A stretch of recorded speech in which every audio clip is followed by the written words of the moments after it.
Chapter 11. I need a favor. Trenton spoke from the doorway of Cyrus's office. His brother, the chief executive officer of the family's beer and restaurant empire, stood in front of the minibar and gulped water, dark skin covered in a thin film of sweat. Every day he came in early to work out in the company gym, and Trenton had stopped in before he became too entrenched in the workday. I need you to have your guy look into someone for me.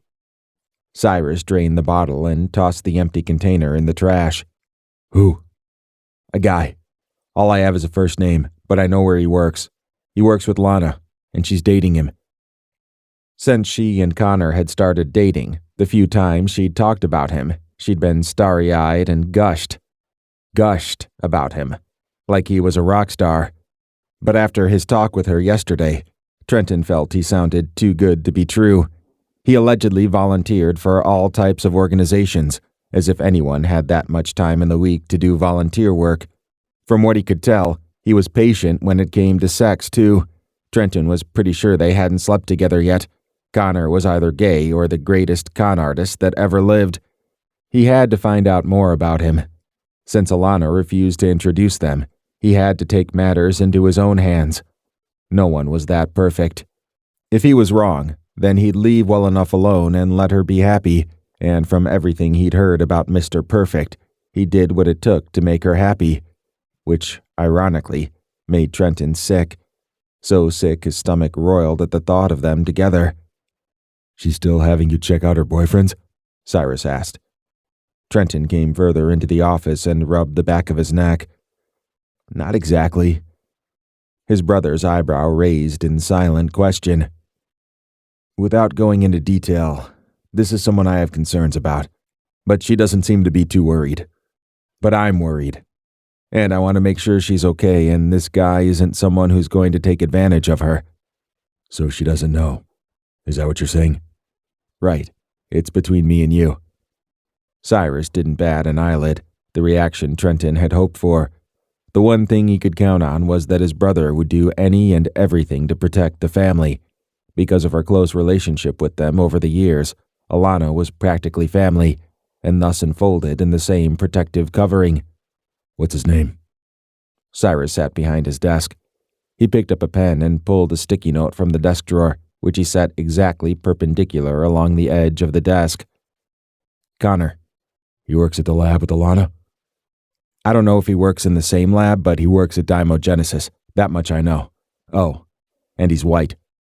Cyrus added that notation. Anything else? That's all I know. Okay, I'll get my guy to look into it. If there was any dirt to be found about Connor, his guy would root it out. What is it about him that's got you concerned? Every time he thought about Alannah and her new beau, Trenton became restless. He started pacing. It's hard to explain. It's not just him, it's her too. She's changed a lot recently. She's not behaving like the person I've known most of my life. That doesn't sound like Alannah. Trust me, she's not acting like herself. Did you see what she wore to Mother's party the other day? Cyrus wrinkled his brow in concentration. The white and black halter dress with the split up the side. The same dress she'd purchased at Macy's. He'd been hard-pressed to quell the urge to cover her with his jacket. She was walking around without a bra on, like... Nah. I didn't like it. The more he spoke, the more agitated he became. Then she flirted with the Australian from the software company, let him put his hands all over her, like he owned her or something. I don't think his hands were all over her. I saw it, believe me. Did he touch her that much? 4 times. Cyrus's brows lifted. You know the exact number of times? Because I watched them. I didn't like that shit one bit. And when I reminded her that she had a man already, you know what she said to me? He stopped pacing. She said they weren't exclusive, and anyway, she could do whatever she wanted. The Australian's not even her type. She dates men who are quiet and kinda nerdy. The Australian guy was too sneaky and slick-talking, bragging about his business expansion all damn night. The more he talked, the hotter Trenton became. He ran a finger along the inside of his shirt collar. I agree he was a little too smooth-talking for my taste, but he's the son of Mother's friend. Is Alannah seeing him? Trenton ran a hand down his face. No. I think she realized he wasn't right for her. But the flirting was a little ridiculous in my opinion. Cyrus folded his hands on the desk. So this Connor person, you think he's the same? I don't know. She won't let me meet him. I can't evaluate him if I don't meet him, but at least with a background check I can find out for sure if there's anything wrong with him. Cyrus assessed him in an oddly close way. Why won't she let you meet him? She said I scare men away, Trenton mumbled. He rubbed the back of his neck again. He needed a massage. Lately he carried a lot of tension in the neck and shoulders. I see. Loaded words for sure. Trenton, who'd been staring out the expansive windows, swung his gaze to his brother. What do you see? Cyrus was very perceptive, and his ability to analyze served him well as head of the family business. Trenton's stomach knotted in apprehension of his brother's next words. Let me ask you this. Why are you so worked up about the men she's seeing, and the way she's dressing? I'm always concerned about the men in her life, you know that. I do. But maybe this new man is her type. I'll be the judge of that, Trenton bit out. Cyrus chuckled knowingly and leaned back in his chair. A spark entered his eyes, as if he'd learned something new. You can't tell her what to do, or who to see. Like hell I can't. You realize you're abnormally upset and protective over her. There's nothing abnormal about it, Trenton said. She's protective of me, too. We're best friends, and she's like a sister to me. I've never seen you act this way over Ivy. Ivy's older and was married once before. It's different with her. Lana's more like a little sister. You're not acting like a big brother, Trent. You're acting very possessive. She's not yours. She is. He stopped. The unfinished sentence hung in the air. Cyrus just looked at him, waiting. Trenton dialed back his tone. Are you going to help me or not? Cyrus pursed his lips thoughtfully. Be careful, Trent. Think about what you're doing and where you're going with your relationship with Lana. He'd thought about it. He knew exactly what he was doing. I'm looking out for a friend. Nothing more. That's not what I'm talking about, Cyrus said. He rested his forearms on the desk, locking his steady gaze with Trenton's. The penetrating look made Trenton uneasy, but he held it. Once you cross that line, you can't go back. Lana's not the kind of woman to cross that line with and expect you can just go back to being friends. Do not have sex with her unless you're ready for a commitment. Who said anything about having sex? Cyrus didn't react. She's not like these other women who hang on your every word, and even after you stop seeing them, don't mind if you call for a hookup every now and again. All your little friends with benefits associations don't apply. She's different. You of all people should know that and respect it. The oppressive gravity of Cyrus's lecture hung in the air. In the past few weeks, Trenton had already acknowledged that at least part of the high-level emotions he felt toward Alannah was not solely based on platonic feelings. There was more, much more that he chose not to acknowledge. The rage he'd felt when he saw the software developer touch her bare skin had been the most recent way the point had been hammered home. Something was happening to him, to them both, and, by extension, their relationship. He held his brother's gaze and spoke with the same gravity. I know she's different, Cyrus. Believe me, I know. Chapter 12. Alannah climbed the stairs with Angel in one hand, cradled against her body, and the phone pressed to her ear. What's up? Terry's bubbly voice bounced through the line. I need to talk, Alannah said. She placed the dog on the doggy pillow in the corner and sat at the foot of the bed. She recounted the conversation she'd had with Trenton yesterday. Terry listened attentively without interrupting, only interjecting non-committal sounds every now and again. When Alannah finished, she asked Terry what she thought. About what? About what I told you. Were you listening? Of course I was listening, but Alannah, what are you supposed to do? Your life does not revolve around Trenton Johnson." Maybe I should have called him back on Friday night. You don't think I was too mean, do you? You were on a date. Terry sighed. Look, I've told you before that I think you and Trenton have some kind of weird codependency thing going on. Is that a yes or no? That's a no, honey. Her voice gentled. You shouldn't feel guilty about spending time with another man. And he does not have to screen your boyfriends.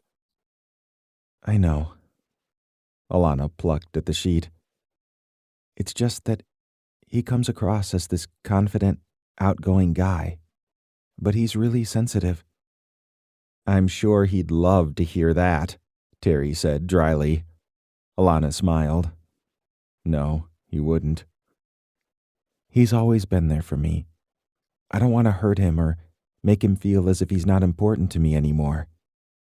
Just because he beat up some boys on the playground for you over 20 years ago doesn't mean you owe him for the rest of your life. That's not exactly what happened. So my details about the story are a little off. Terry let out an exasperated sigh. Tell you what. Let him meet Connor. Hey, what do I know? I still think you're doing the right thing, but if you're not comfortable with it, do what you always do and let him sabotage your relationship.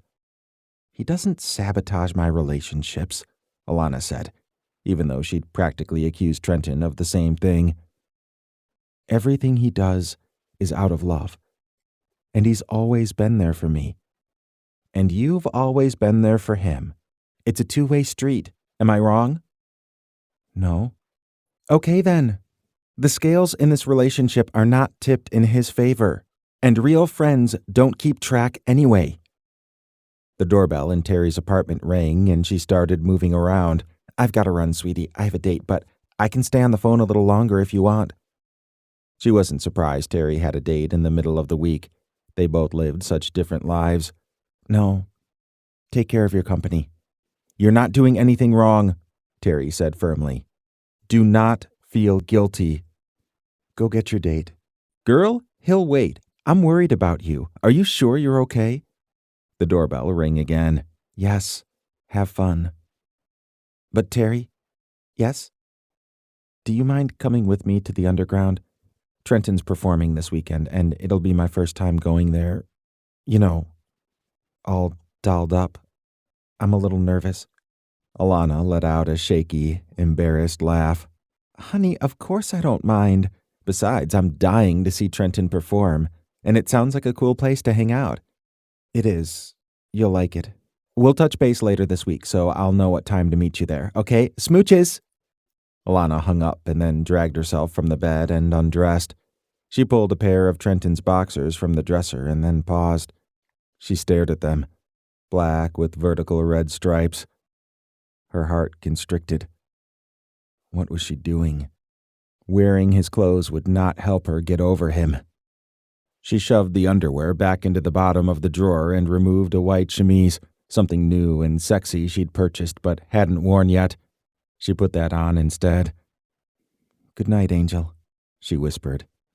The dog's head popped up and then settled down onto her paws again. Alannah slipped under the covers and pulled the comforter up to her chin. Not surprisingly, she didn't fall asleep. She had Trenton on the brain.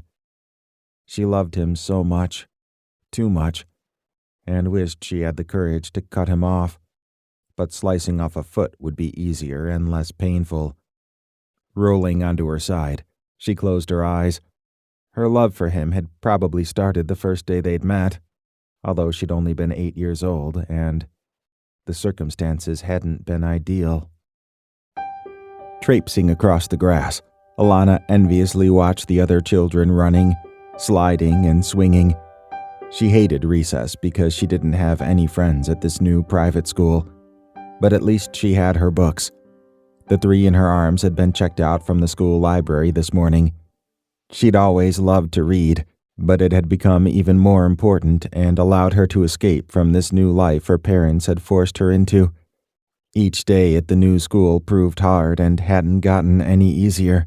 She didn't belong, and the other kids never let her forget. Before she could get to the benches on the other side of the yard, 3 boys approached. "What you got there, Four Eyes? More books?" She stared straight ahead, her steps less exuberant, less confident. She didn't bother anyone and couldn't understand why they constantly picked on her. Clutching the books to her chest, she recalled the words her parents had told her to repeat. "Sticks and stones may break my bones, but words will never hurt me." 2 of the boys planted themselves in front of her, arms folded, and blocked her progress. Alannah skidded to a halt. Eyes on the ground, she turned slowly back toward the building. She'd read inside today. The biggest boy, the main bully, knocked the books from her arms. "You don't belong here." Her belly quivered with fear. He'd never done that before. His actions emboldened the other 2 to circle. "Why are you here, Four Eyes? You're poor. Are you on welfare?" one taunted. "Did you see the car her father drives?" The main bully laughed loud and mean. "It's a Toyota, and it's old." The other 2 joined in the laughter, and Alannah's cheeks burned red. She didn't understand much, but her parents had explained that because of her good grades and the test she'd taken, the school had given her a full tuition scholarship. "Otherwise, we couldn't have afforded to send you to such a prestigious school," her mother had said, her voice filled with pride. So the kids were right. She didn't belong there. "Cat got your tongue, freckle face?" one of the boys asked. Alannah kept her eyes on the book strewn open on the grass.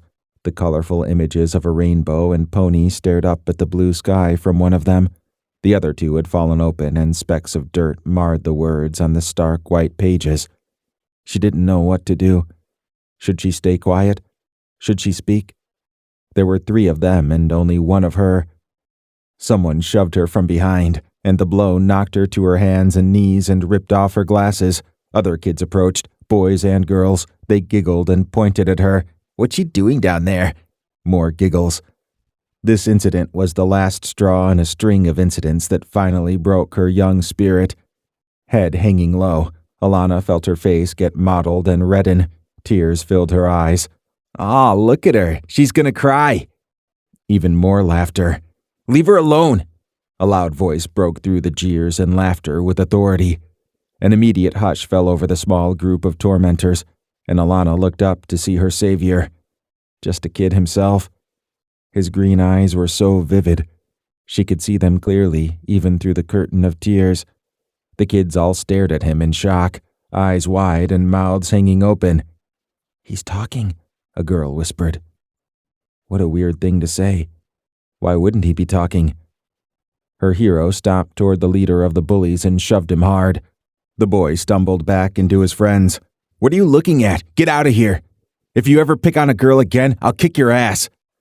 The children gasped, and the bullies scattered, one of them calling out for a teacher. Miss Brown! Miss Brown! Trenton Johnson said a bad word!" A hand came down into Alannah's line of vision. Gratefully, she took it and was pulled to her feet. The boy handed her the glasses, and she brushed dirt off the lenses. Luckily, they weren't scratched, so she slipped them on. "Are you okay?" the boy asked. He was really cute, but his hair was long with thick, loose curls that attacked his ears and neck, as if his parents hadn't taken him for a haircut in at least a year. Alannah nodded. "Yes, I'm okay," she answered in a quivering voice, still a bit shaken and unsure of what exactly had happened or what to do next. It still amazed her that someone had come to her defense. "You need to go to the nurse." He eyed her skinned knee. She hadn't even realized she'd been hurt, but the sight of the bruising and blood sent a signal of stinging pain to her brain. She winced. "I'm Trenton, but you can call me Trent." "I'm Alannah," she said softly. A few of the kids still hovered nearby, staring, but he didn't seem to notice. Since he ignored them, so did she. "Come on," he said, "and don't worry. I won't let anybody mess with you again." Holding her books in one arm, he took her hand in his. Then he led the way across the playground, and she followed. Alannah sighed into the quiet darkness of her room. Since then, she and Trenton had been almost inseparable. Mr. and Mrs. Johnson, thrilled she had accomplished what the best therapists hadn't been able to, get Trenton to talk again, invited her family to parties and on vacations to exotic locations. By the time she finished middle school, her parents allowed her to go without them on trips overseas with the Johnsons, and she more or less became a part of their mega-wealthy family. But when puberty hit, Alannah couldn't help but notice more and more of Trenton's physical attributes: his muscular build, the cute way he smiled, with his mouth tilted up to the right. Even at that young age, she recognized that the queasiness in her belly whenever he came around had nothing to do with friendship. She'd fallen in love with her best friend. By college, the occasional erotic dream about him had her waking up in a tangle of sheets with the area between her legs moist and throbbing. Alarmed though she'd been by the wetness in her panties, she'd fingered herself to thoughts of him more times than she could count, imagining that he watched her with the same lustful eyes the way he did other girls. She came to love him so much that being with him made her hurt, but being without him was so much worse. So she put up with the queasiness in her belly and the ache in her chest, since they were the lesser of two evils. Because she simply couldn't fathom life without Trenton. Chapter 13. "Terry's going to meet us at the underground," Alannah said from the bathroom where she was getting dressed. Trenton halted his prowl across the floor of her bedroom. "She's a bad influence." He had no doubt Terry was the driving force behind much of Alannah's changes and desire to stand out. "You sound like somebody's grandfather," Alannah called out. "She's not a bad influence. She's my friend. And I have a mind of my own, thank you very much." He stuffed his hands into the pockets of his khakis. "If you say so." "While you're on stage, she'll keep me company at the table." Trenton checked the time. "Are you almost ready?" "You're really in a mood tonight." The cause of his bad mood was the sizable slab of dread in his stomach as he anticipated what Alannah would wear. The longer she stayed in the bathroom, the more apprehensive he became. Finally, she came out, hand at the back holding the edges of the sleeveless thing, he really couldn't call it a dress, together. The plunging neckline showed hints of her small, plump breasts, and the hem hugged her thighs several inches above the knees. And it was red. Red for fire. Red for sexy. Red for sultry. Alannah strutted over in a pair of heels that made her hips roll when she walked, and she turned around just in front of him. "Would you zip me up?" His gaze dropped, and he noticed how the stretchy fabric accentuated her behind. Because of the plunging neckline, she didn't have on a bra, and he wondered if she even wore panties. He couldn't see any below the zipper line. He gulped and shifted from one foot to the other as heat filled his groin. "When did you get this?" "I saw it in a magazine and ordered it online. I can't believe how well it fits." Trenton swiped at the beads of sweat that popped out on his forehead. His funny, mousy friend had turned into a brazen, shapely sexpot who had his imagination going wild with all the things he could do to her. With trembling fingers, he silently closed the dress and covered the creamy skin of her back. "What do you think?" She turned in a circle. "If you were a guy, would you stop with the 'if I was a guy' crap?" Trenton snapped in a flash of anger. "I'm kidding." "Sheesh." She frowned. "Seriously, though, would you notice me if you didn't know me?" She placed both hands on her hips. He liked her much better in glasses and the shapeless grays and beiges she used to wear. Ivy had been right. The beauty of her eyes was more visible now, but so was every bend and arc of her body for other men to notice. And they'd notice, especially in a place like where they were headed. "Your dress is ridiculously short and tight. Everybody at the underground is going to notice you." "Thank you." She smiled happily and ran her fingers through the heavy, silky sheath of hair around her face. "It wasn't a compliment," Trenton scowled. "I know, but I choose to take it as one. Let's go, Mr. Grumpy. I hope you get into a better mood or you're going to spoil my night." She hooked an arm around his and they exited the room together. Her cherry mood only made him surlier, and on the way out the front door, he recognized why. She was glowing, and downright excited to show her ass tonight. When they arrived at the underground, Trenton took Alannah's hand. She held on tight, standing right behind him and watching the back of his head as he signaled to the guy at the door. He looked great in a plaid shirt with a solid vest and khakis. In the Range Rover, he donned an English riding cap and completed the ensemble. No red-blooded heterosexual woman would be able to resist him tonight. As soon as the doorman saw Trenton, he waved them forward, and they were immediately admitted entrance, past the customers waiting outside. The dark club was already jumping and filled with people who'd arrived for hip-hop night, which tended to draw an especially large crowd. For die-hard rap fans, this was the only place to be in Seattle tonight. Trenton's mood noticeably improved upon entrance. His head bounced to the warm-up act, a group singing a cover of a popular R&B hit, and his tense shoulders visibly relaxed. He walked through like a movie star, shaking hands and letting people touch him. This was his world. The venue was designed to look like a basement, with exposed brick walls and pipes running along the ceilings. The two bars on either side were packed with customers placing orders or idling over drinks. Trenton led her through the crowd, which was not an easy feat. He constantly stopped to give dap to male acquaintances and hug women dressed in skimpy attire that made Alannah's outfit look like an ensemble fit for the North Pole. As they moved through the club, Alannah imagined a situation where Trenton held her hand because he wanted the men and women there to know they belonged to each other. Involuntarily, her hand tightened on his, and he paused to look back at her, eyebrows raised in question. "Nothing," she said, smiling reassuringly. He started forward again. Carving a path through the throng of bodies, they arrived at his usual table, which afforded a good view of the stage, and sat in 2 of the 4 seats. They ordered drinks while they waited for Terry, and, of course, women came over to speak to Trenton, like always, as if Alannah wasn't even sitting there.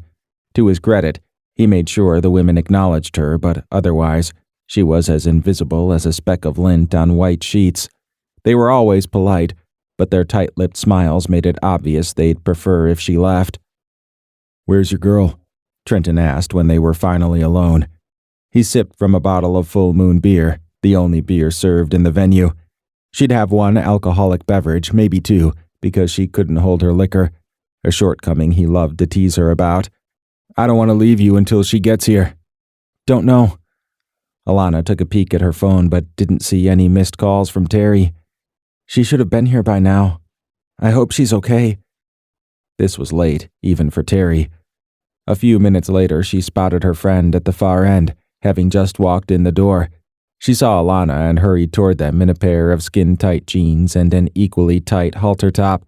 She'd removed the braids and now wore her hair in a layered blonde bob. Just about every man she passed on the way to the table ogled her as she walked by. A couple even grabbed her hand and whispered in her ear, but she didn't detour from her destination. When Terry arrived at the table, Alannah stood and gave her a tight squeeze, relieved. "I thought you weren't coming. Would you believe I got a flat tire?" Terry's red lips flattened in annoyance. "Luckily, I know how to change one, but it messed up my brand new manicure." She pouted and examined her chipped nails. "Hey, Terry." Trenton came around the table to give her a hug, too.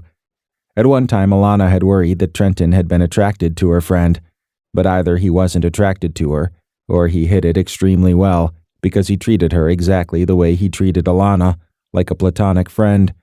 For that, she was grateful. It would have been devastating if her 2 friends had hooked up. "Hi, Trent. Can't wait to see your performance tonight." "Thanks. You're in for a treat." It wasn't vanity. He really was good. "I'll leave you ladies alone. See you later." He strolled off toward one of the bars. Alannah sat down and Terry took the seat beside her. Leaning in, her friend asked, "Is he still acting like a jerk?" "He's calmed down, thank goodness, although he had a couple of moments earlier tonight." "Well, you look fabulous."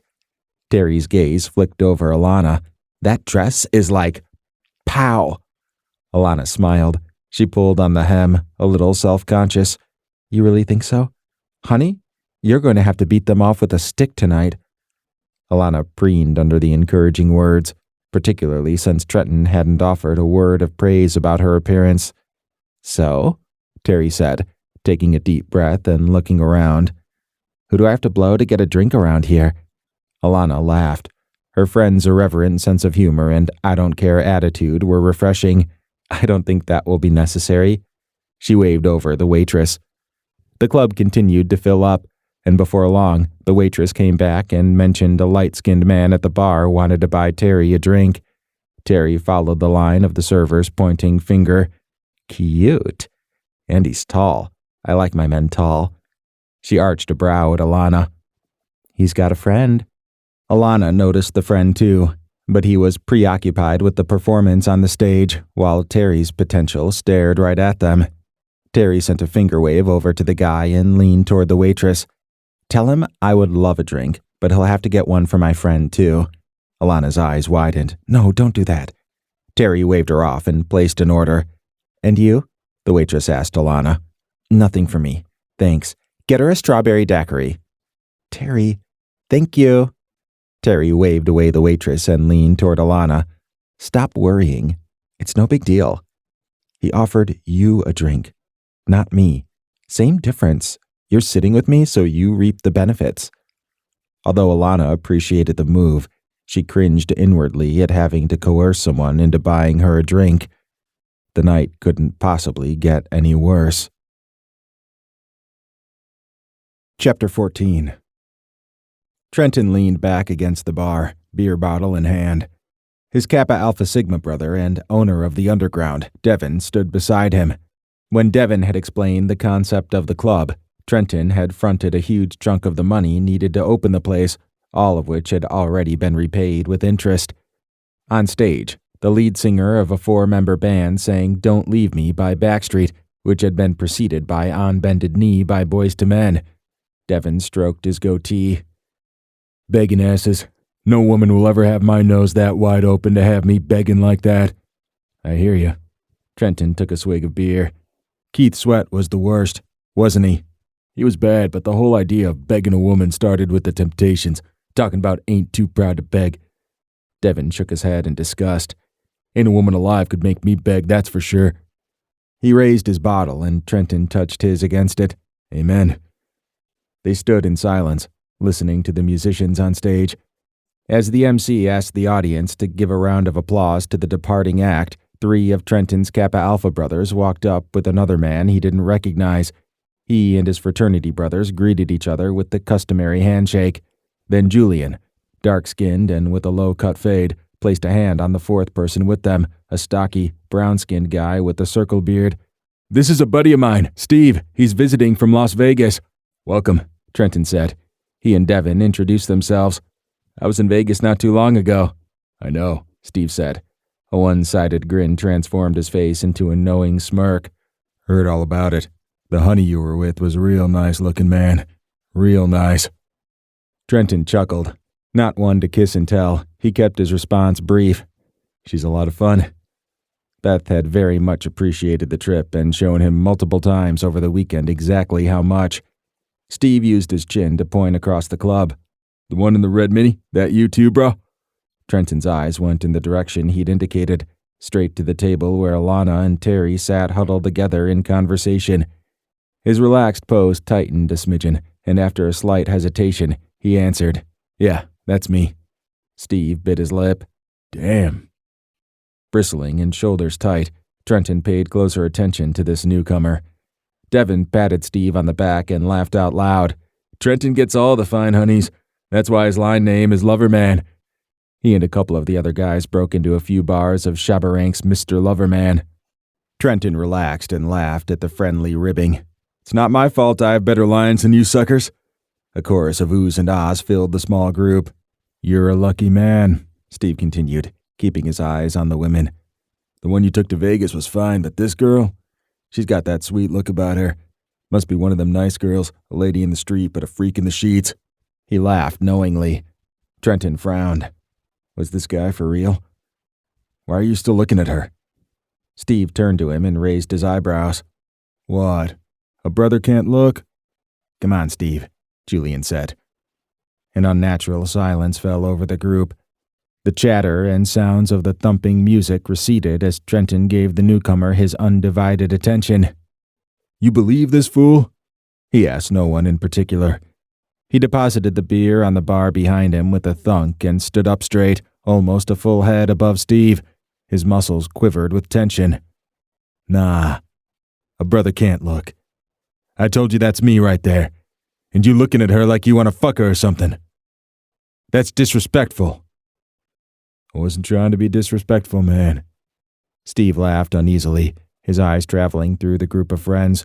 He sought backup, but none of them gave the encouragement he wanted, so he found it in himself. "You should be proud you have a woman who catches the eye of other men. You need to keep your motherfucking eyes to yourself." "Are you serious, man?" Steve laughed, this time with more bravado. Again, he searched the group for backing, but their grave expressions offered none. "It's not like I approached her. She's sitting way over there." "Get him the fuck out of here." Trenton's fingers folded into a fist, and he dismissed the conversation by turning his back on Steve instead of punching the idiot in the face. Two of his frat brothers immediately stepped on either side of Steve. Each grabbed an arm and started escorting him out. As they hauled him away, Trenton heard him holler, "This is some bullshit!" "Fuck him," Devin muttered, resting an elbow on the bar. "You all right?" Trenton flexed his fingers. Only the thought of bad publicity and a potential lawsuit held him in check. "I'm fine." He reclaimed his beer and let his eyes veer to where Alannah and Terry sat, heads still close together and whispering. "I didn't know he was such an asshole," Julian grimaced. "Everybody knows Alannah's off limits, and I told him. Don't know why he asked you that question in the first place." Trenton slanted a look at his frat brother. "So he just wanted to start something?" "Pretty much. No damn respect." "I hear you." Everyone liked hip-hop night, but they loved when Trenton took the stage. On the nights he performed, the underground skirted the boundaries of the fire code. Watching the billionaire musician from one of America's most prestigious families get up on stage with his keyboardist and drummer was a must-see. When it was almost time for Trenton to perform, Alannah watched Devin step up to the mic. "I know why you're here, but I'm not sure you're ready for him." The audience went crazy, screaming and yelling. Devin laughed, clearly enjoying the energy in the room. "You sure? You sure you're ready for this?" "We're ready! Bring him out!" "All right then," Devin said. "Give it up for my boy, my frat, Mr. Loverman himself, Trenton Johnson!" The audience went wild. Wide-eyed, Terry turned to Alannah, surprised at the crowd's reaction. "Watch this," Alannah mouthed. The lights in the venue went down and a hushed silence fell over the crowd. Very low, the first track came on, supported by the soft beat of the bass drum and the keyboardist's fingers trailing across the keys.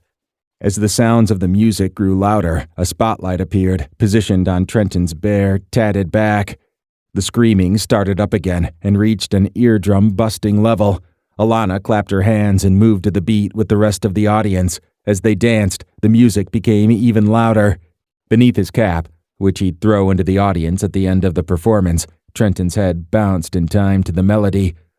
All of a sudden, the hip-hop track exploded, and he swung around with the violin positioned on his collarbone and dragged the bow across the strings.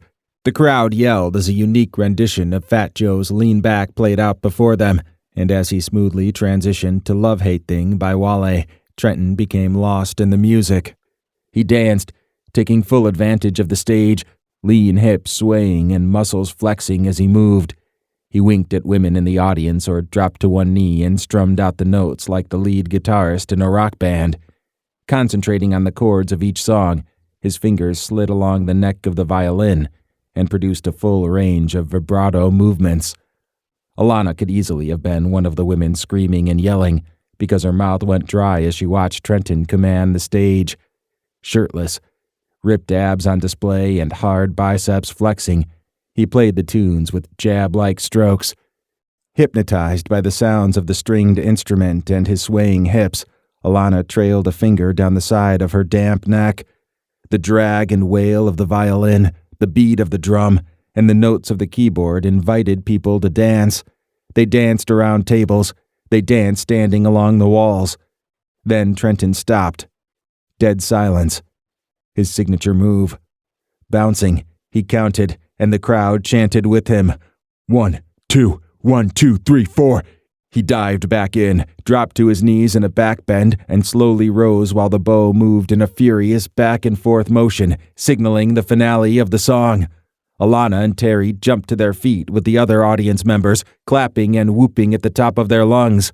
"Wow," Terry mouthed, wide-eyed. Once the raucous cheering ended, the stage lights dimmed and focused on Trenton. He ended the set the way he always did, with a slowed-down rendition of Will Smith's song to his oldest son, "Just the Two of Us." No matter how many times Alannah saw him perform the melody, she had the same reaction as if it was the first time. Tears moistened her eyes, because she knew, better than anyone else, the full story of Trenton's past, why this song was so important to him, and why he'd learned to play the violin. Playing made him feel closer to his father, a classically trained violinist who had taken leave from the Johnson family business to pursue his passion for music. He'd toured with a pit orchestra and carried musical theater to audiences all over the world. Alannah knew the pain Trenton carried behind the smile, understood the markings on his skin were more than art, and his body more than a canvas. The images of a snake, of flames, Philadelphia landmarks, musical notes, and every single illustration etched into his flesh did double duty. They hid the pain of a 7-year-old boy and gave him something to talk about instead of the scars that marred his flesh. She could almost believe Trenton channeled his father's spirit while on stage. He didn't perform because of ego or because he needed the adoration of the crowded club. He performed to pay homage to his hero. He performed because he loved music, and because playing the violin made him feel close to his father, taken from him suddenly, violently, and much too soon. Chapter 15. This might officially be the worst night of her life. When the man who had bought a drink for Terry had come over, Alannah had taken the opportunity to thank him, but he'd been so preoccupied with Terry he barely acknowledged her. The two exchanged numbers, and that was the first of what turned out to be a pattern the entire night. Men either bought Terry a drink or came by and whispered in her friend's ear. Alannah declined any other drinks after the first Terry procured for her, and lingered over her daiquiri while her friend took advantage of her popularity to try other options and sample appetizers on the menu. In truth, her friend was a sight to behold, her ability to flirt an art form. Beside her, Alannah felt like the ugly duckling. Every now and again, a man who approached Terry smiled politely at Alannah and then looked away. It was the oddest thing, as if they were afraid to pay her too much attention, as if they wanted to make it abundantly clear they were interested in Terry, not her. Obviously, she was out of her depth. As the night wore on, the inattention crushed her spirits. "You okay?" Terry asked. She placed a hand on Alannah's bare shoulder. "I'm fine. Gonna run to the little girl's room." She managed a weak smile and left the table. Inside the bathroom, she waited her turn.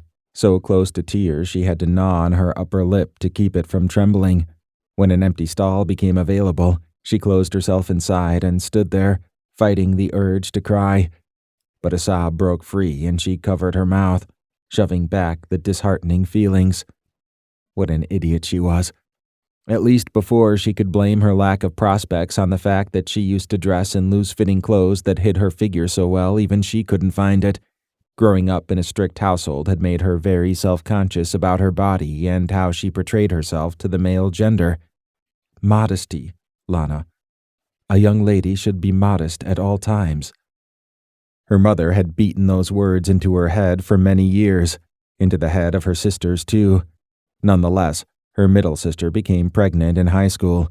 Even though she lost the baby, the situation at home worsened for Alannah, the youngest. She should have started dating at 16, but because of the pregnancy, her parents decided that she had to finish school first. The new mantra became, education first, boys last.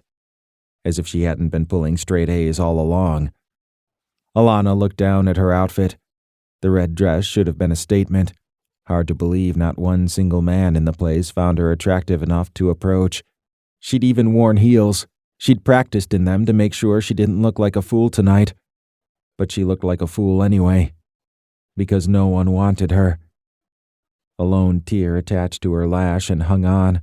She brushed it away, hoping she hadn't ruined her makeup, which, on top of the horrible night, would simply be too much. Taking a deep breath, Alannah readied to face the rest of the night. She wanted to leave now, but couldn't pull Trenton away from all the women falling all over themselves to get to him. She knew all about their aggressive acts because he'd shared them with her before. Women passed him their numbers, and the more assertive ones handed over their panties. Alannah unlatched the door and went to the mirrored wall. She waited a few minutes until a spot cleared, and then went through the motions of washing her hands. In reality, she used the opportunity to examine her reflection. Overall, she looked okay. Her hair had flattened a bit, but still hung in silky and straight lines around her face. Light makeup added color to her cheeks, and she'd accentuated her eyes with liner, mascara, and an eyelash curler. Thankfully, none of the red-tone lipstick had made it onto her teeth, and she'd been careful to sip from a straw the entire night to minimize the loss of color to her lips. Maybe it was the dress. She examined the outfit with a critical eye. Although it hugged her body, she didn't have a large chest. If she'd stuffed her top, maybe? She shook her head. Silly thought. No point in padding her top because that would be false advertising. She simply had to accept that there was something about her that didn't attract the men here tonight. The underground wasn't her element. Alannah dried her hands on a paper towel and eased past the women crowded around the mirror. She exited the bathroom, still deflated, when a man standing against the wall touched her arm as she passed. A smooth as silk voice arrested her steps. "Why the long face?" Brilliant teeth practically glowed against skin the color of onyx. He had a diamond in each ear and was fine as all get out, with the build of a running back and a tight black shirt to show off his muscles. "I have a long face?" Alannah pushed away the nervous flutter in her stomach. For the first time tonight, someone was paying her attention, and it felt really, really good. "You sure do. Let me see that smile. I know it's in there somewhere." Alannah laughed, blushing. "There it is. Gorgeous." Another man next to him tapped his shoulder and whispered in his ear. Gradually, the ebony god's expression changed. "Sorry for bothering you." He smiled again, that polite smile she'd received all evening, and the two men walked away. Stunned, Alannah didn't move at first. She touched her hair and surreptitiously breathed into her palm. Men had seldom noticed the old Alannah, but now, even when they did, they behaved as if there was something wrong with her. What the hell was going on? She walked back to the table where Terry sat entertaining two of her minions. Both men stood when Alannah arrived, and with a few words of goodbye, they left her and Terry alone again. Her friend danced in the seat, wiggling her body in a snake-like manner to the current performer's thumping beat and rap lyrics. Alannah leaned toward her friend and softly asked, "Do I look okay?" Terry looked at her but continued to dance. "Of course. I would have told you if you didn't. Why?" With anyone else, Alannah might have been too embarrassed to admit this, but she had to say it. "No one will talk to me." Terry stopped her gyrations and frowned. "You mean men?" Alannah swallowed, face coloring. "Yes." She told Terry about the incident outside the bathroom. "Pfft, his friend must have reminded him he had a wife and kids at home. You probably dodged a bullet." That didn't explain the lack of attention during the entire night. "I guess." Tears crept to the corners of her eyes again, but Alannah blinked them away. "I just thought, I don't know." She stared at her watered-down drink. Terry squeezed her wrist. "It's not you, okay? Really. Sometimes it's like that. Some nights you can't get a number. Other times men hound you no matter what you look like. I can't tell you how many times I've been in a store with a baseball cap, sweats, and tennis shoes on, and men approach me. It's a crapshoot. You're having a slow night, that's all." "Do you have slow nights?" She already knew Terry didn't. and when her friend bit her top lip and didn't respond, it confirmed that Terry had only made those comments to be nice. Jealousy stung Alannah's belly, followed quickly by the heat of shame that she was even jealous of her friend. Alannah signaled for the waitress. The young woman hustled over. "Another daiquiri?" Alannah gave her a strong and friendly smile, despite her crushed spirits. "No. This time, I'll take a rum and coke, please." Terry watched her sideways but didn't comment. Alannah wouldn't listen anyway. She didn't care anymore. The night officially sucked, and she wanted to feel better. Chapter 16. I'm fine. Eyes half closed and speech slurred, Alannah waved Trenton away with an overly dramatic gesture and then slumped across the table. Mouth tight, he stared at her. She looked about to slide out of the chair onto the floor. Fuming, he scanned the club for her so-called friend, Terry, and caught her eye when she looked up from chatting up some guy against the wall behind the tables. She excused herself and came over. "She's drunk," he said, barely containing his anger. "I'm not drunk," Alannah slurred. Trenton glared at Terry. "Some friend you are. How many drinks did she have?" "I don't know. Is she going to be all right?" Terry tilted her head to get a good look at Alannah. "I'll make sure that she is," he said, "because that's what friends do." He looped an arm around Alannah's narrow waist and helped her to her feet. She leaned heavily against him. "I'm sorry," Terry said, concern etched in her features. "I'm taking her out of here." Trenton tossed another disgusted look at Terry, who bit her bottom lip in distress. He then tightened the supporting arm around Alannah's waist and halfway carried her through the crowded club. In the parking lot, he struggled to get her into the car, but managed to set her in the seat and secure the seatbelt across her lap. The drive to her apartment was made in silence because she dozed off and on the entire way. Once there, he parked in the driveway and unlocked the door before walking back to his vehicle. He lifted her out of the Range Rover, and her head flopped backward. Trenton clenched his jaw and hoisted her higher in his arms. When he kicked the front door shut behind him, Angel poked her head out of the cage and growled low in her throat. "I'm helping her," he hissed, annoyed he even cared what that damn dog thought. Angel only growled louder. Trenton walked on by, the trek up the stairs not an easy one under Alannah's dead weight. Inside her bedroom, he dropped her in an inelegant pile on the bed in the dark room. "Where am I?" she muttered, rolling onto her stomach, butt in the air. "Home," Trenton bit out. "I'll be right back. Stay right there." "I'm not going anywhere," she mumbled into the mattress. Trenton went downstairs to the kitchen and endured more threatening sounds from Angel. He poured a glass of water and rushed back up the stairs and into the bathroom. "What are you doing?" Alannah called from the bedroom. "Getting you some aspirin. Don't move." He scanned the medicine cabinet and found an almost empty bottle of aspirin. He checked the expiration date first and then emptied a couple of the tablets into his palm. Back in the bedroom, he flipped on the lamp beside the bed and assessed the scene before him. Alannah had dozed off again in the same position he'd left her in, face down, and the red Mini hiked up high enough for him to see the bottom curve of her bare ass. An ass made for spanking. His penis jumped and he swallowed hard. Flushing guiltily, he removed her shoes and she stirred awake. Trenton lowered onto the bed beside her. "Here, take these. They'll help so you don't feel too crappy in the morning." She wrinkled her nose, moaned, and turned away. "What is it?" "Aspirin. Take them." She'd never been drunk before. At the most, tipsy. She had no idea the hangover she'd experience in the morning thanks to her binge at the club. "Drink all the water, too." He force-fed her the aspirin and the entire glass of water. She coughed a little, and he cradled her in the curve of his arm. A thin stream of water trickled from the corner of her mouth onto her dress, but he made sure she drank every bit from the glass. "Okay," Trenton said when she'd finished. He set the glass on the table beside the bed. "Mm-hmm." Then Alannah did something he could never have anticipated.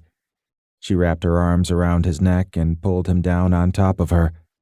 Before he could even compute that they were strewn across the mattress, She turned her face into his neck and inhaled. "You always smell so good." The sensation of her soft lips made his blood pressure spike, and he held his breath and closed his eyes as he fought within himself.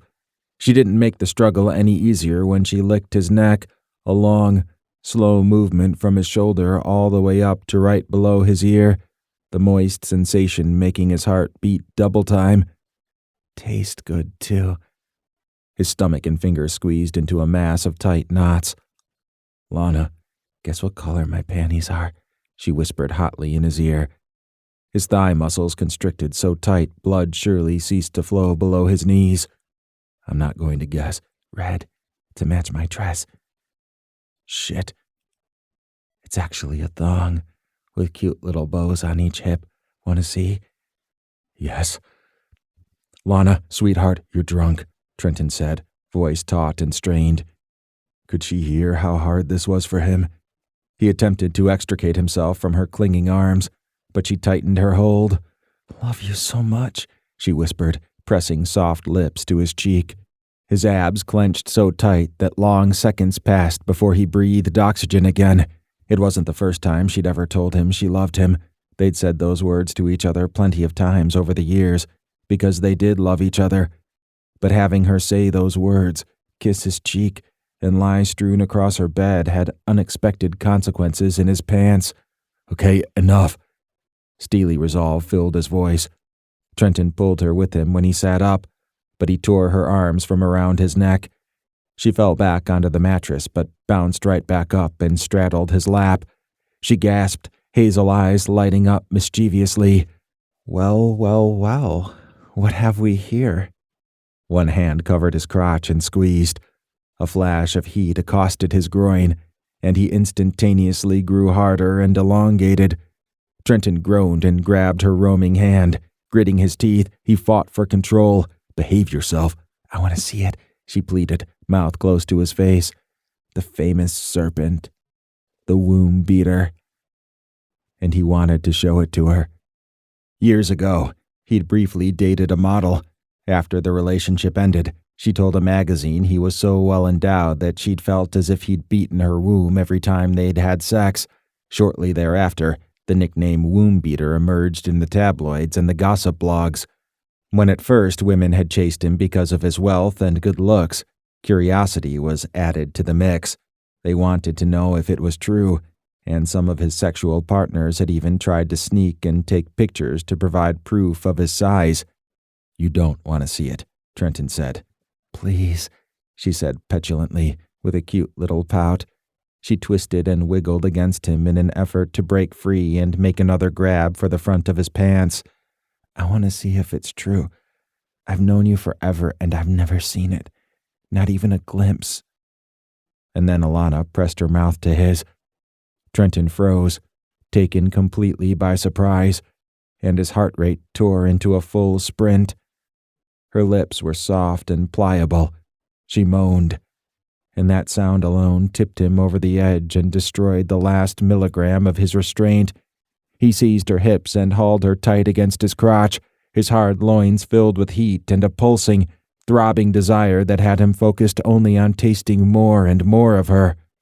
Dipping his tongue into the warmth of her mouth, he greedily sampled the unfamiliar flavor of the sweet depths, devouring her lips like a man deprived of the basic sustenance necessary for survival. She opened wider, kissing him back with an equal amount of enthusiasm and relish. Her fingers raked across his scalp and sent a line of shivers dashing down his spine. Trenton's left hand clamped around her like a vice, crushing her into his hard chest. Slipping his other hand under her dress, he captured the slender piece of fabric that held the thong together. He brushed his thumb across the little bow and gave an experimental tug. Alannah moaned again, and he kissed her harder, curling his fingers around the thin strap of cloth. He wanted to see it. He wanted to drag it down her thighs with his teeth. Raging hunger charged through him, his only thought to tear off the flimsy barrier and assuage the urgent, unstoppable need that had taken him to the brink of insanity over the past 6 weeks. The devil on his shoulder urged him to go for it. The angel on the other shoulder warned she wasn't in her right mind. Alas, common sense prevailed. She was drunk, She didn't know what she was doing. Trenton severed contact with her mouth and drew in a harsh, painful breath. "Don't stop," Alannah whimpered. She leaned in to reestablish the kiss, and he pushed her off his lap. She fell backward onto the bed with her legs wide open, and he pinned her hands above her head, careful not to press his hips against hers, no matter how badly he craved the contact. "Why'd you stop?" she moaned, making it difficult for him to be a decent human being. "Listen to me. You're drunk. I'm going to leave you alone now so you can sleep this off." He jumped up quickly and stumbled backward off the bed so she couldn't grab him again. "No, wait!" Alannah stretched a hand. "Don't go. Don't leave me alone." She looked so pitiful lying there, hair splayed out on the sheets like a high crown of red flames, her eyes at half-mast in her drunken state. Breathing was difficult for Trenton, coming in short, arduous spurts. Whether from the physical exertion of fighting her, or from fighting his body, he couldn't be sure. Keeping ironclad control on his voice, Trenton said, "If I stay, you have to behave yourself." "I will." "Promise me," he said in a hard tone. "I promise. I pinky promise." She held up the little finger of her right hand. Trenton took a few more deep breaths and ran shaky fingers over his head. If she attacked him again, he was getting the hell out of there. Against his better judgment, he eased onto the bed, keeping an eye on Alannah in case she made any sudden moves. "Thank you," she murmured. She curled up next to him and placed her head on his chest. Trenton ran a hand over his face and breathed easier. He fished his public phone out of his pocket and turned it off. That way, the girl who'd caught his hat at the underground, whom he'd planned to see later, wouldn't disturb them if she called to check his whereabouts. "Trenton?" He tensed. He thought she'd fallen asleep. "Yeah?" "Do you think I'm pretty?" Her voice wobbled, the question pitched and hurt. What had prompted her to ask such a thing? Pretty didn't begin to describe her. Such a paltry word was insufficient, because he didn't find only her exterior appealing. She was lovely on the inside, too. Alannah was the only woman outside of family who ever gave him any gifts of substance. Other women lamented about what to give a man who had everything and then offered him sex, something he could have anyway, anytime, almost anywhere. Alannah, on the other hand, put thought into her gifts, like the engraved handcrafted violin stand she'd had created for his birthday once. "Now you can put your dad's violin on display," she'd said. For years he'd kept his father's instrument protected in its case, but now it held a place of prominence in his music room, where he could see it every time he practiced. "Of course." He stroked her hair, smoothing the strands with a careful, tender touch. "You're the most beautiful woman I know." That seemed to satisfy her. She melted against him and flung an arm across his chest, as if to prevent his escape when she fell into deep sleep. Soon her gentle snoring could be heard. Hopefully he could finally get some sleep too. Trenton turned off the lamp and relaxed into the pillows, yet he couldn't stop thinking about the fact that he was lying in bed with Alannah. He shouldn't be aroused, but the more he thought about the current situation, the more his body betrayed him. She fit against him perfectly, her pliable body tucked into his side like a rib, like she belonged there. Luckily, they were fully clothed, because the way he was feeling right now, he might need to say a prayer that he didn't wake up inside her tomorrow like some kind of perverted rapist. "I'm going to hell." He eased into a more comfortable position, careful not to disrupt her sleep, and let out a little sigh. Alannah really was beautiful. And soft. She said he smelled good, but she smelled good too. Trenton lifted a segment of her hair and sniffed. Oranges this time. He liked it as much as the honeysuckle. She shifted and flung a leg over his, sending ripples of arousal coursing through his stomach. Through the little light that penetrated the room, he saw the hem of her dress had hiked up even further onto her hip. He groaned, dragging his eyes away from her shapely thigh and the curve of her bottom. His pelvis tightened and he closed his eyes, while his body throbbed and pressure built in his groin. Silently, he begged sleep to overtake him. His out-of-control libido eventually normalized, and Trenton threw his other arm across Alannah so she was wrapped securely in his embrace. This felt right. Comfortable.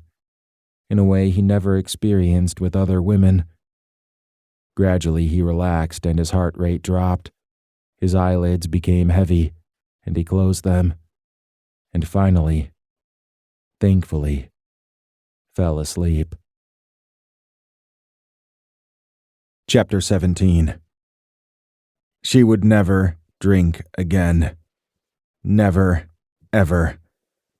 Alannah put a hand to her throbbing head and squinted in protest at the morning light. Fuzzy memories of the night before came back. She'd had more to drink than usual, and it had been a bad idea for sure. She vaguely remembered Trenton getting her into bed, during which she'd proceeded to molest him. With a groan, she rolled her face into the pillow.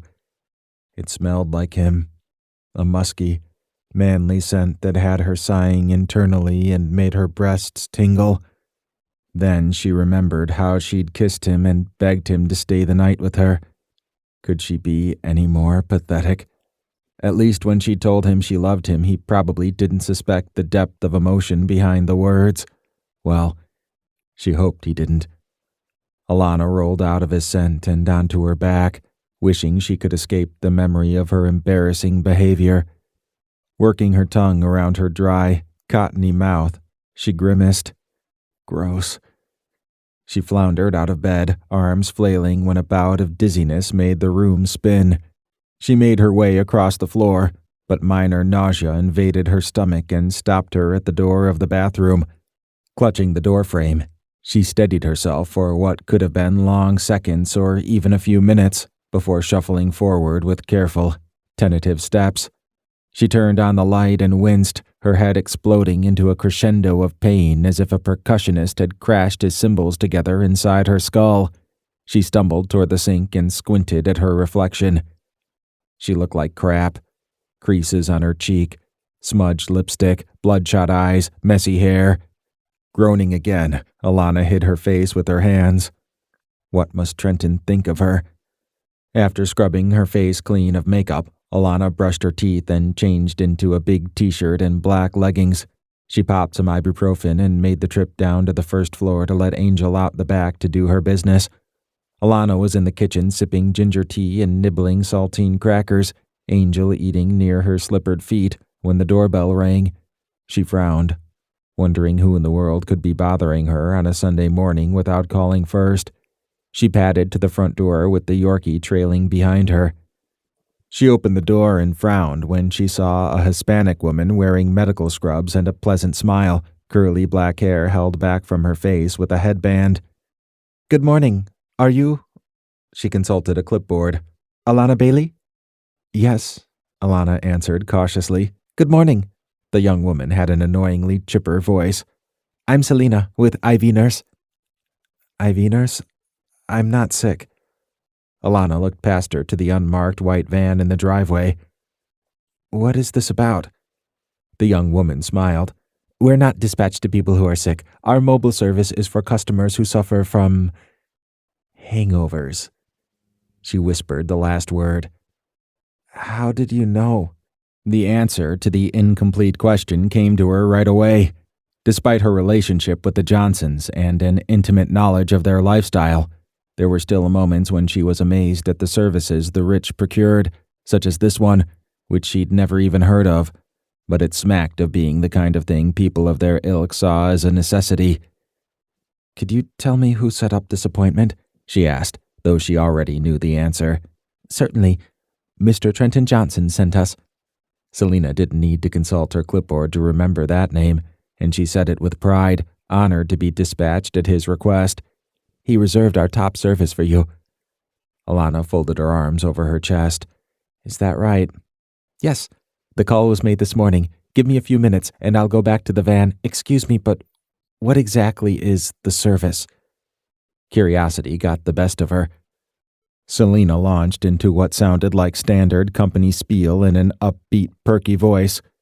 Dehydration causes some of the symptoms you're experiencing. Our specially formulated elixir hydrates you with a nutritious mixture of anti-inflammation and anti-nausea vitamins, minerals, and medicine. In no time at all, you'll feel much better. Really? Well, Selena, I'm sure your hangover remedy is wonderful, but I'll pass. The young woman's confident smile faltered. Miss Bailey, Mr. Johnson has reserved our very best service for you, which includes a vitamin B12 booster to help your energy levels. It's completely safe, and the entire session only lasts about 45 minutes. I'm not interested, and please pass on a message to Mr. Johnson. Tell him he no longer has to look out for me. I'm a grown woman, and he can stop treating me like a child who needs to be protected. She made to slam the door, but then changed her mind and added, and tell him to go to hell. Then, with a tight smile, she slammed the door. Trenton pulled his Range Rover to a squealing halt in front of Alannah's garage. The light at the second-floor window disappeared when the curtains in her bedroom closed abruptly, so she knew he had arrived. He marched up to the front door and let himself in with his key. He almost tripped over Angel, who skidded toward him with the zest and speed of a much bigger dog. She barked and growled, ever protective of the homestead the way a lion was its pride. He stepped over his tiny black and brown adversary and stomped up the stairs. One day he was going to deal with that damn dog, but today was not the day. He had to deal with her hard-headed mistress first. Alannah knew he was coming, so he flung open the door without knocking and was unprepared for the sight before him. She stood in the middle of the room wearing a thin white robe. Her long hair had shrunk up into waves around her shoulders, and the room smelled of apple-scented shower gel from the open doorway of the bathroom. His entire body tightened as his gaze encompassed her pert little breasts and full hips beneath the robe. Was she naked under there? Alannah extended an open palm to him. Give me my keys. Trenton snapped out of the temporary hypnosis. What for? Because I want them. You going to give me mine? She marched over to her purse on the dresser, extracted the keys to the Maserati, the Range Rover, and his condo keycard, and held them out to him. Trenton crossed his arms over his chest. He was not giving up her keys and had no intention of taking his. Why didn't you use the IV nurse? The company had called to say Alannah canceled the service, and by the guarded tone of the conversation, he suspected his friend had been a difficult customer. She tossed the keys onto the dresser. What was she so upset about? If anyone should be upset, it was him. I didn't need their services. I got some sleep and took a nice, warm shower, and I feel perfectly fine. You wasted your time and money. Did they relay my message? What message? The one where I said you could go to hell? No, probably not. They wouldn't want to upset Mr. Trenton Johnson. She rolled her eyes. I don't know what your problem is, but your attitude is starting to piss me off. I've been with Cyrus all day entertaining clients, first at the country club, then lunch, then a tour of our offices, then dinner. You're not used to drinking that much, and since I was working, I wanted to make sure you were okay. I told you before, I don't need you to take care of me. I'm not a child, Trent. She slammed both hands on her hips. The motion made the robe gap open further, and involuntarily his eyes lowered to her exposed chest. Less than an inch further to the right and he'd be able to see nipple. Would you put some clothes on? I have clothes on. More clothes, he said between clenched teeth. Alannah spread her arms wide. This bothers you? You mean you notice what I have on? Trenton ground down on his teeth. I noticed what you had on last night. I noticed you barely covered your ass. Well, I guess you were the only one, buddy, because only one man approached me last night, and somebody approached you? Her mouth fell open. Unbelievable. There you go again. I wanted to be approached. Get that through your thick skull. By the losers at the underground? Oh, they're losers now. They're not good enough for you. I can make my own decisions. You need a nice guy. Someone who'll respect you and love you and treat you the way you deserve to be treated. I have a nice guy. Now I want a bad boy. Someone to screw my brains out. Heat saturated Trenton's neck, and he took several labored breaths. You really need to stop saying shit like that. Why? I mean it. The only problem is no one ever notices me. You get noticed. Oh yeah? What about you, Trenton? Do you notice me? Her eyes challenged him. Trenton blinked. An invisible force vacuumed the air from the room. Tension tightened the muscles in his back and neck. He didn't know how to answer the question. Wasn't sure if honesty would be appropriate. If she had any idea the dream he'd had. If she even suspected how sexually frustrated he'd been this morning when he woke up with her in his arms, she'd run far, far away. I threw myself at you last night, Alannah said. You didn't know what you were doing. I knew exactly what I was doing, and you were turned on. But you still treated me like a good friend. Like always. Trenton laughed softly. You have no fucking idea, do you? He hadn't slept well at all last night. Every time she moved, he jerked awake, practically climbing the walls with the need to fuck her. He'd woken up with a painful erection in the wee hours of the morning, torn because he needed to leave before he did something unseemly, but reluctant to go because he enjoyed how she felt in his arms. Then he'd spent half the day fantasizing about her in that red dress and what her bottom would look like if he yanked the hem up over her hips and bent her across the bed, or over the arm of the sofa. Frankly, anywhere he could get his hands on her hips and tilt them up for entry. Enlighten me, Alannah said. Her tongue swiped across her lips and she swallowed hard, as if mustering courage to continue. You never once made a pass at me, Trent. You want me to make a move on you? Is that what you're saying? You want me to screw you? Her breathing hitched. Yes! Her answer left him speechless. He hadn't truly expected that answer. Do you have any idea what you're saying? He growled. I know exactly what I'm saying. One hand fisted at his side. You know what I would do to you? What I want to do to you right now. Why don't you tell me? She said, voice wavering a little.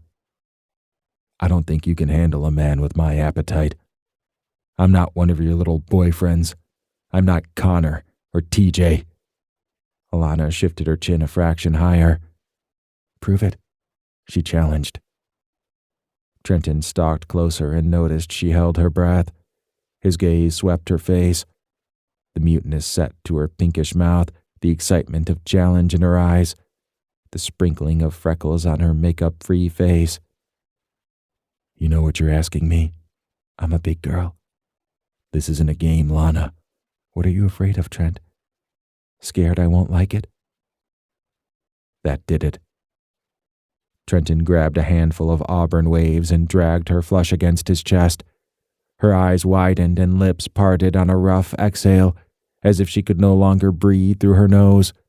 Tightening his hand in her hair, he tipped her head back so he could gaze straight down into her eyes. Nah, that's one thing I'm absolutely, positively not worried about. He slammed his mouth onto hers and fed his hunger. Kissing her hard, he reacquainted his taste buds with the sweetness of her flavor. His probing tongue plundered her mouth and forced a whimper from her throat, and she sagged against him, grabbing his biceps. She trembled, her entire body engulfed in shudder so profound he tore his mouth away and looked down at her with concern. He released her hair and cupped her shoulders. Are you all right? Alannah nodded, breath quivering, eyes wide and expectant in her face. She rose up onto her toes, wrapped her arms around his neck and pressed her body into his. I've waited so long for this. Her words sent shockwaves through him. The burgeoning ache in his groin intensified and desire flooded his veins. I'm ready, Trent. I'm so ready. Then Alannah pulled his head down to hers. Chapter 18. Trenton's large hand seized her ribcage and Alannah tightened the grip around his corded neck, pulling herself higher to lay claim to his mouth. She sifted her tongue past his lips and opened for his sweet invasion. A breath-defying kiss ensued that had her curled over his strong forearm and grinding her hips into his. He demanded, and she gave. Her actions fueled by lust that had remained concealed for ages. With an impatient motion, Trenton pushed the robe from her shoulders and uncovered her nakedness. He stopped long enough to stare at her with his jaw tight and his irises a deep, mossy green. She stood there, wondering what he thought. Wondering if she at least met the minimum standard of what he was accustomed to. But he didn't make a sound. He simply prodded her toward the bed until she fell backward into the pillows. Alannah waited as he continued to watch her, his mouth set in a grim line. She fought the urge to cover her body as bashfulness and excitement wrestled for supremacy under his gaze. His eyes ran from her breasts, over the sweep of her hips, down to her toes. The longer he looked, the more labored his breathing became. Nostrils flaring, Trenton brought his eyes back to hers and shook his head. "No fucking idea," he muttered.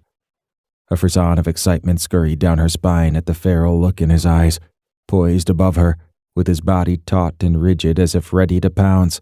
He truly appeared to be like the mountain lion she'd compared him to. Lucky for her, this time, she was the prey. He lowered to the bed and clamped his wet mouth over a nipple. He sucked enthusiastically on her breast, making her moan and twist with pleasure.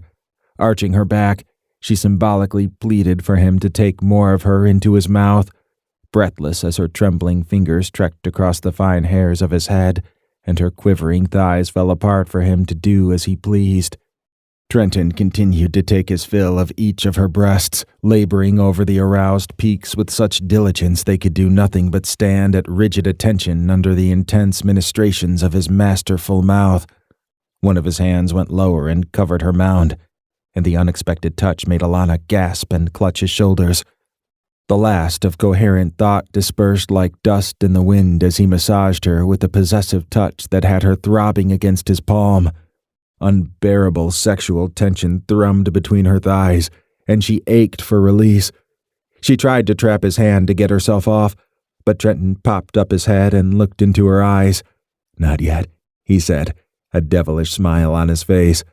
Alannah whimpered her objection, almost ready to beg, but he ignored her protest and nudged her onto her stomach.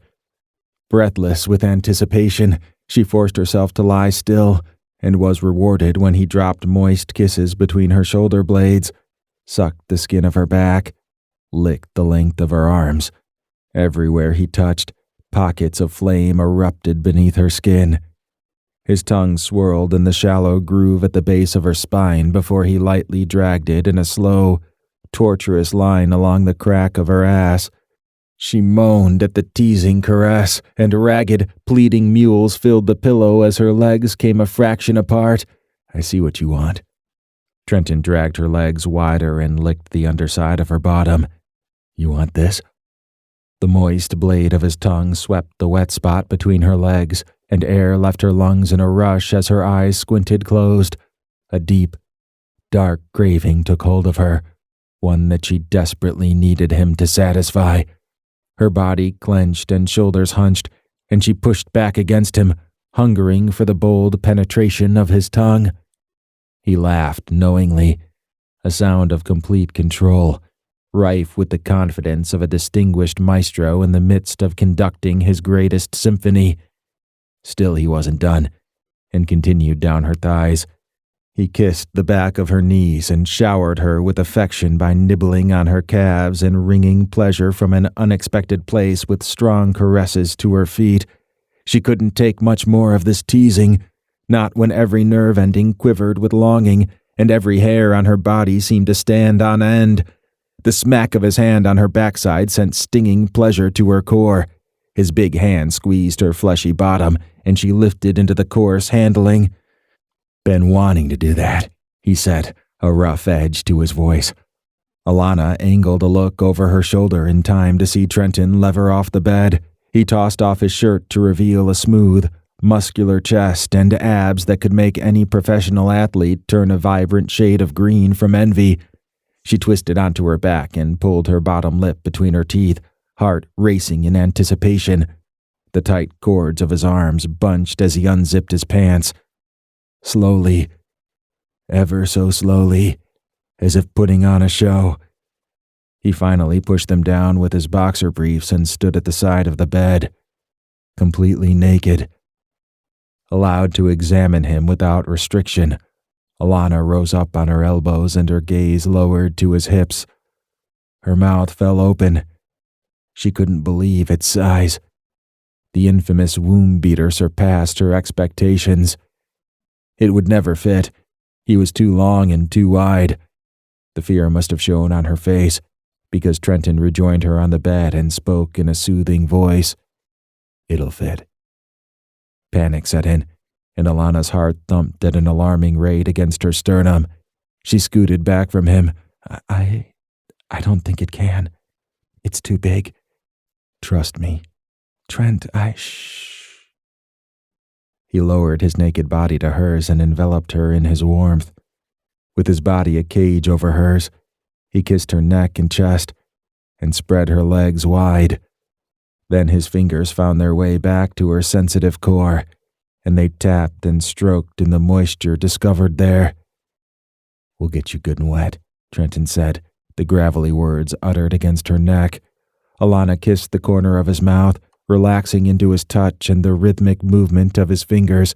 She ran her hands over his hard biceps, amazed at how a man so muscular could simultaneously be so soft. Desperately, she pressed open-mouthed kisses to his skin, along his Adam's apple, over his chest, anywhere within the limited scope of her mouth's reach.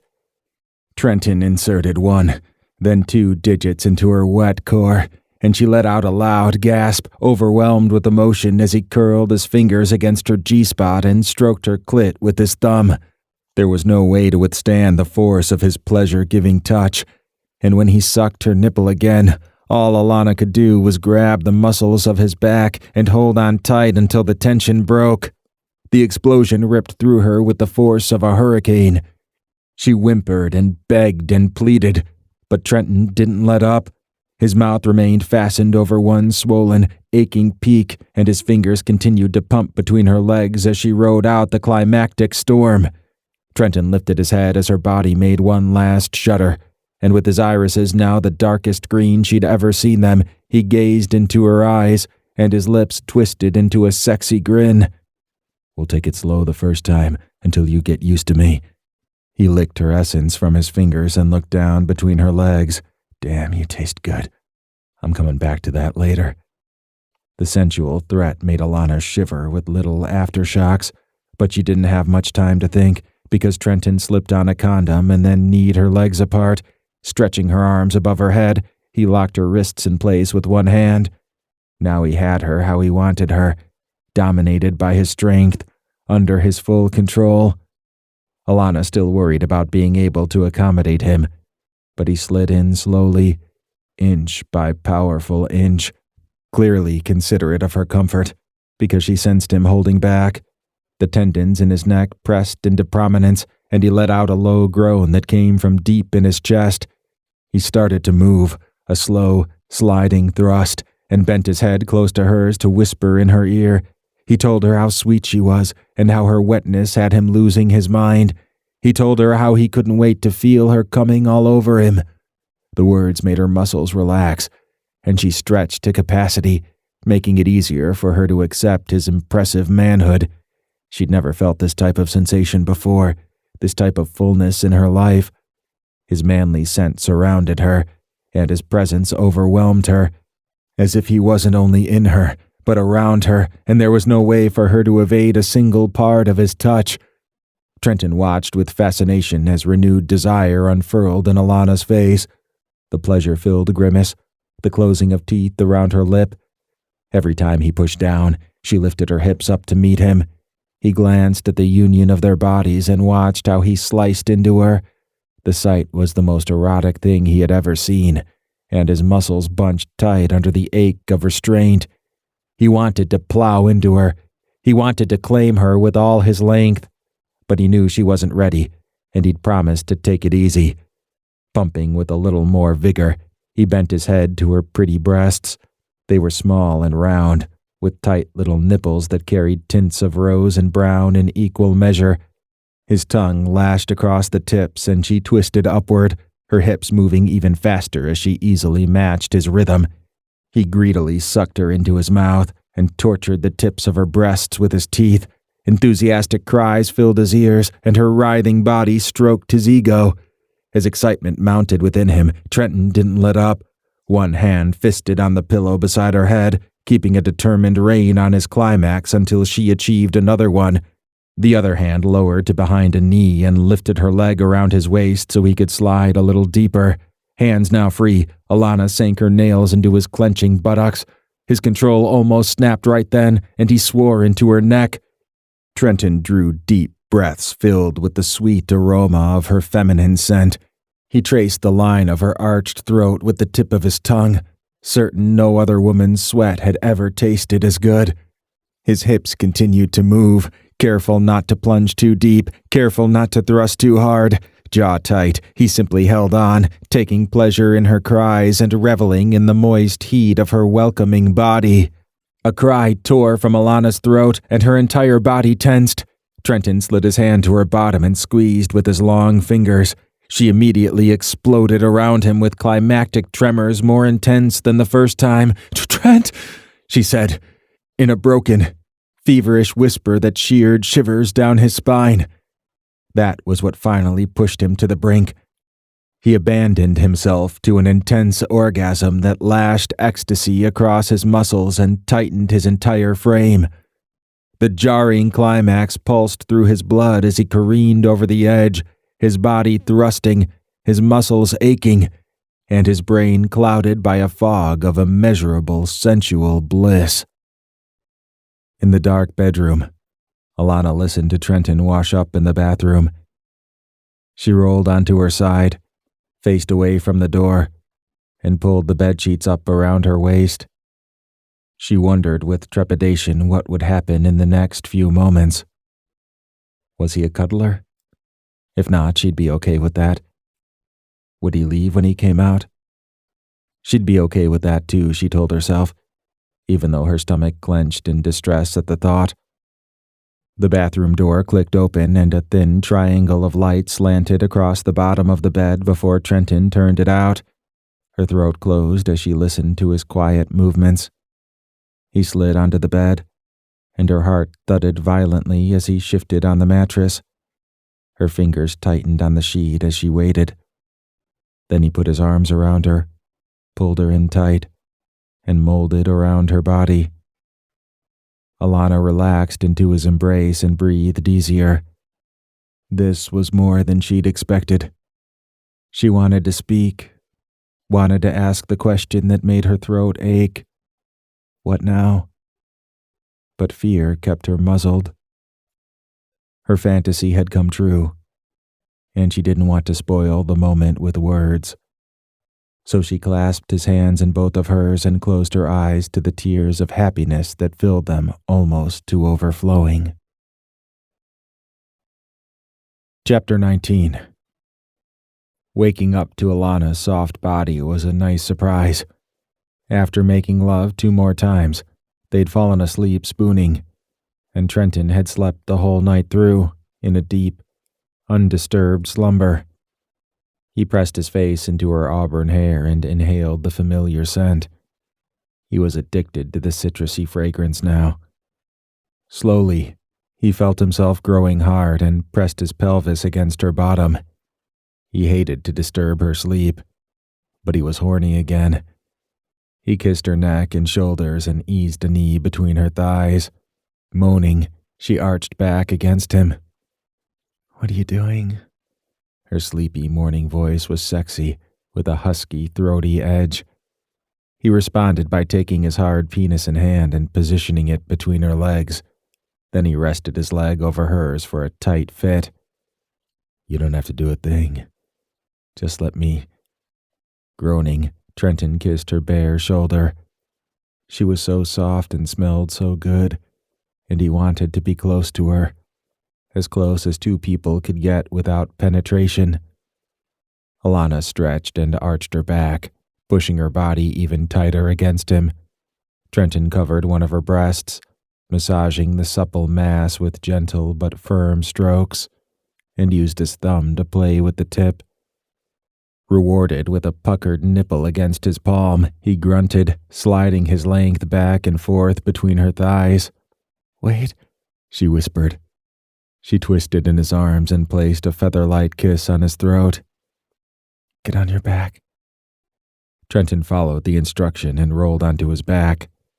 Through half-closed eyes, he watched an impish smile slide across Alannah's lips as she took his stiff length in both hands and gently squeezed. He grimaced from the dart of pleasure, his body coming fully awake and excited at the prospect of further contact. She stroked him into a more rigid form, the mischievous smile growing wider and extending into her hazel eyes. She kissed the rapidly beating pulse in the middle of his collarbone, and then moved her lips lower to suck his hard pecs. He watched her through half-closed eyes as she kissed her way to his nipples and flicked them with her tongue. They turned into hard discs, surprising him, because he'd never really considered himself sensitive there before. "Feels good, sweetheart," he murmured. Alannah slid lower, the tangle of sheets and the warmth of skin-to-skin contact as she glided down his body, turning him on even more. Trailing his fingers through her rumpled hair, he watched as she went lower and lower, past his diaphragm, over the taut muscles of his stomach, and lower still until his abdomen muscles tightened to the point of verging on pain. With a sultry expression that took his breath away, she stretched her mouth over the broad tip of his shaft. Trenton's toes clenched tight as she took him deeper, sucking and licking like she had a tasty popsicle between her lips. The delicious suction of her mouth massaged the first half, while the lower half was caught in one of her hands. Her hand and mouth moved up and down on him in tandem, her tongue swirling and stroking the underside of his length like a pro. Part of him loved it, and part of him hated that she was so good. It meant she'd done this before, maybe even often. He thrust the disturbing thought away and concentrated on the visual before him, of her pink mouth stretched wide over his shaft, how every now and again the thick tip pushed out the side of her cheek, an erotic sight that would be emblazoned in his mind for a long time to come. The pressure built in his balls, tightening until he was on the brink of erupting. "I'm about to come, sweetheart," he groaned. He had to warn her. Not every woman tolerated a man shooting into her mouth, but she didn't stop.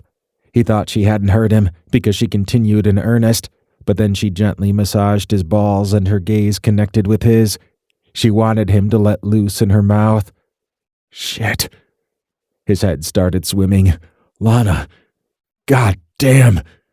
His voice trembled, left hand curling into the sheets while his right hand cupped the back of her head. She just kept going and going, moaning like she enjoyed it, loved it even. So enthusiastic he had to grit his teeth from the heightened excitement of watching her. His last thought before he erupted into her mouth was that he never wanted anyone else to see her from this vantage point. "Baby,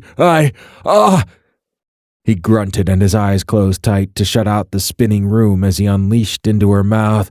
He pumped his hips, pushing as far between her lips as she allowed.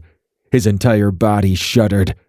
Vibrations extended from his center out to every extremity and folded his toes.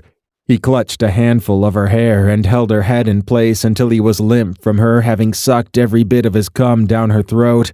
While he struggled to catch his breath, still in a state of awe, Alannah crawled up beside him and kissed the underside of his jaw.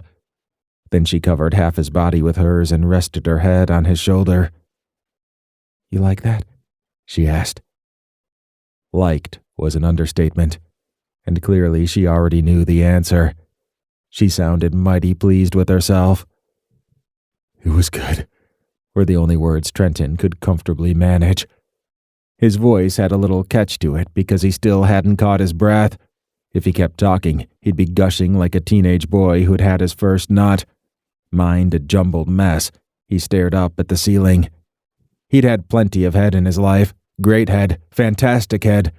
There had been women who'd deep-throated, women who were old pros, and he still had never had such a ridiculously good orgasm from oral sex, never that intense, never that explosive.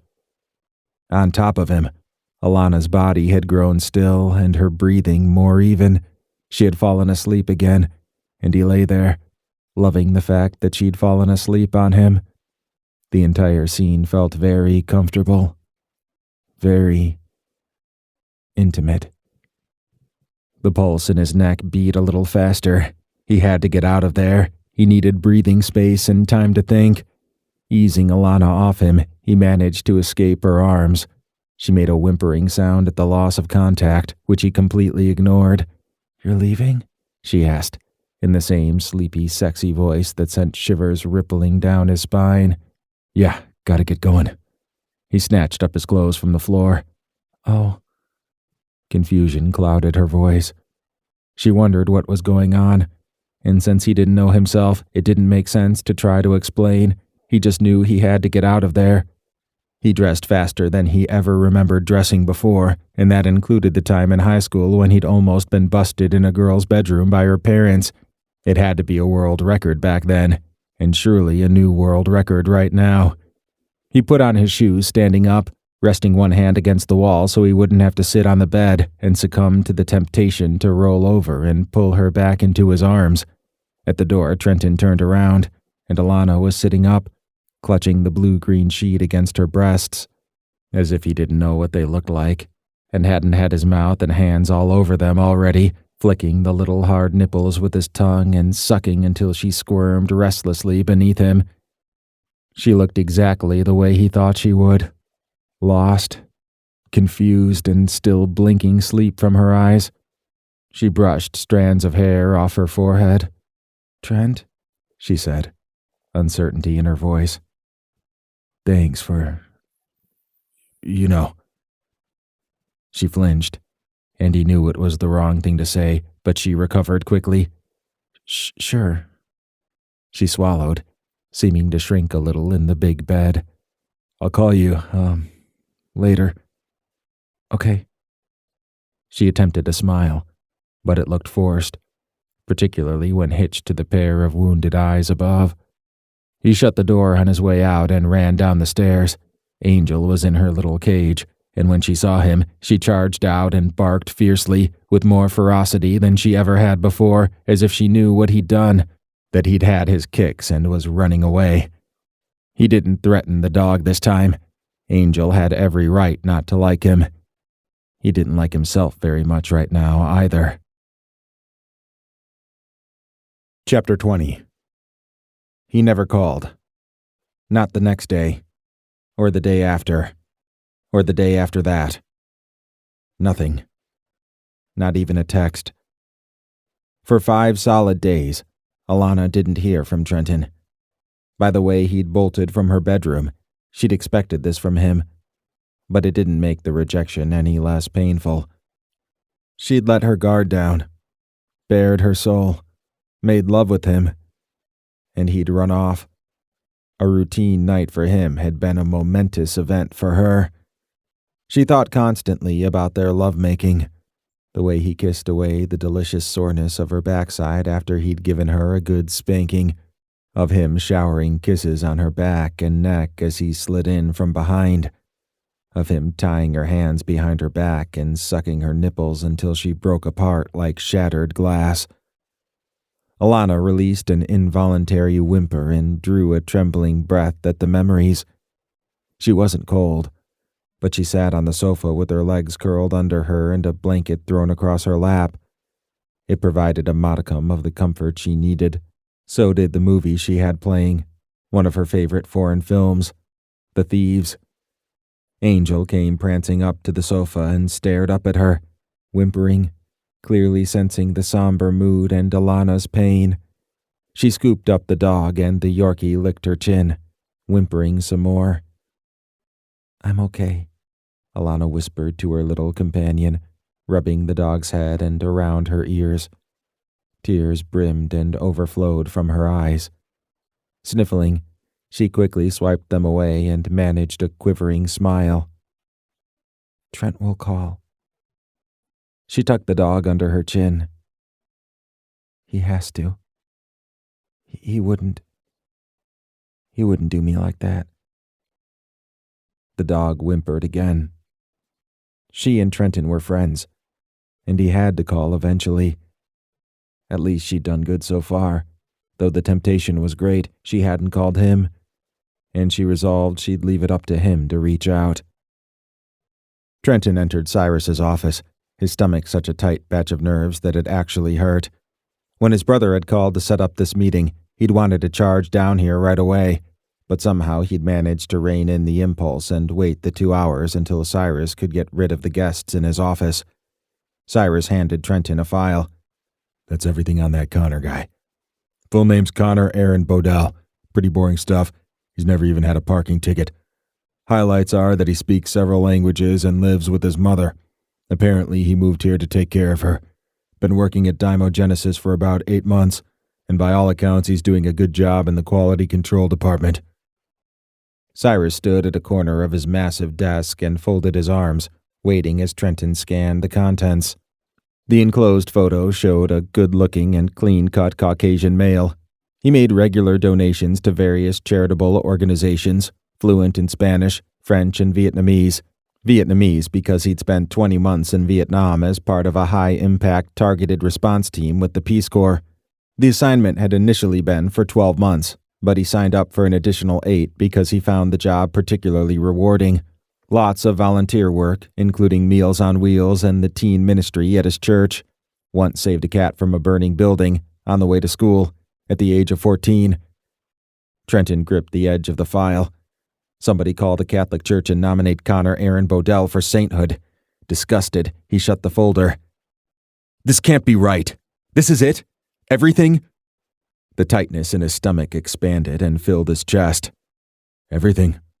Looks like Alannah picked a great guy. This one's a keeper." Cyrus moved around the desk to sit in his chair. Clearly, he thought the conversation was over. "Maybe it's the wrong guy," Trenton said. Cyrus shook his head. "There isn't another Connor working at Dymogenesis. He's the right one." "But this can't be everything," Trenton insisted, holding up the folder. "You don't sound pleased." "Maybe your guy made a mistake." "He doesn't make mistakes." "Maybe he did this time," Trenton snapped. "Is it possible he may have overlooked something? No way Connor is this damn perfect." "His perfection is a problem?" Cyrus asked slowly. Trenton took a deep breath.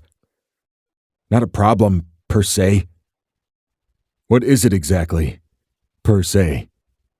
The sardonic note in Cyrus's voice registered.